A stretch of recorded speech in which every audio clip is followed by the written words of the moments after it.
اعوذ باللہ من الشیطان الرجیم اللہ کی پناہ چاہتا ہوں شیطان مردود سے۔ بسم اللہ الرحمن الرحیم اللہ کے نام سے شروع جو نہایت مہربان رحمت والا۔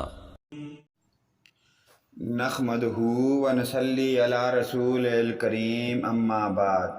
نظر کریم اللہ تبارک تعالیٰ کا لاکھ لاکھ شکر ہے جس نے اپنے پیارے حبیب کے صدقے اپنی پیاری مخلوق کو پیدا فرما کر بہت بڑا احسان فرمایا۔ ناظرین کرام، آج میں آپ کو اسلامی موضوع پر بات کرنے کے لیے جس ٹاپک پہ بات کرنے جا رہا ہوں وہ ہے کہ آپ صلی اللہ علیہ وآلہ وسلم کی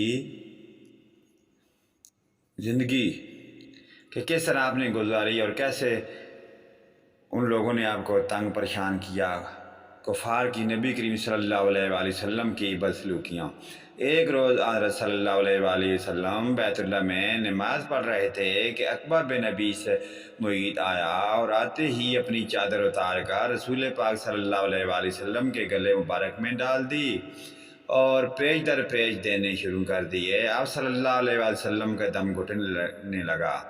اتنے میں ابو بکر صدیق رضی اللہ تعالیٰ عنہ کو پتہ چلا، وہ تشریف لائے اور دھکے دے کر اس ملعون کو اٹھایا۔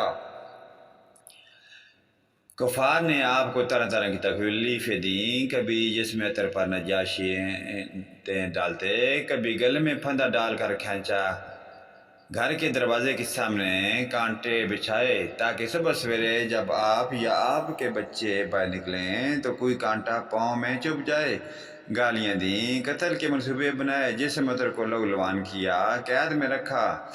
آپ صلی اللہ علیہ وآلہ وسلم کے صحن میں پکے ہوئے کھانے پر غلاظتیں پھینک دیں۔ آپ صلی اللہ علیہ وآلہ وسلم کی شان میں اس قدر گستاخیاں کیں کہ اللہ پاک کی پناہ، کبھی پاگل کہہ کر پکارا اور کبھی جادوگر، نعوذ باللہ، کبھی مذمم کیا اور کبھی شاعر، اللہ کی پناہ۔ ابو لہب نے تو ایک مجلس میں یہاں تک کہہ دیا کہ محمد صلی اللہ علیہ وسلم تیرے ہاتھ مبارک ٹوٹ جائیں، توبہ، نعوذ باللہ۔ صاحب، یہ عبارت حافظ عبدالشکور کی کتاب سے اسلامی واقعات سے ماخوذ ہے، صفحہ نمبر 9۔ قارئین، سرور کائنات صلی اللہ علیہ وآلہ وسلم پر اس قدر سختیاں کی گئیں کہ صرف دین کی خاطر کی بنیاد پر اللہ تعالیٰ کا لاکھ لاکھ درود سلام ہو آپ صلی اللہ علیہ وآلہ وسلم پر، ان کفار پر اللہ کا کی فرشتوں کی اور تمام انسانوں کی لعنت ہو جنہوں نے آپ صلی اللہ علیہ وآلہ وسلم کو پریشان کیا۔ آمین یا رب العالمین۔ نیکسٹ ویڈیو لے کر پھر حاضر ہوں گے۔ اپنے میزبان ریاض کو اجازت دیں۔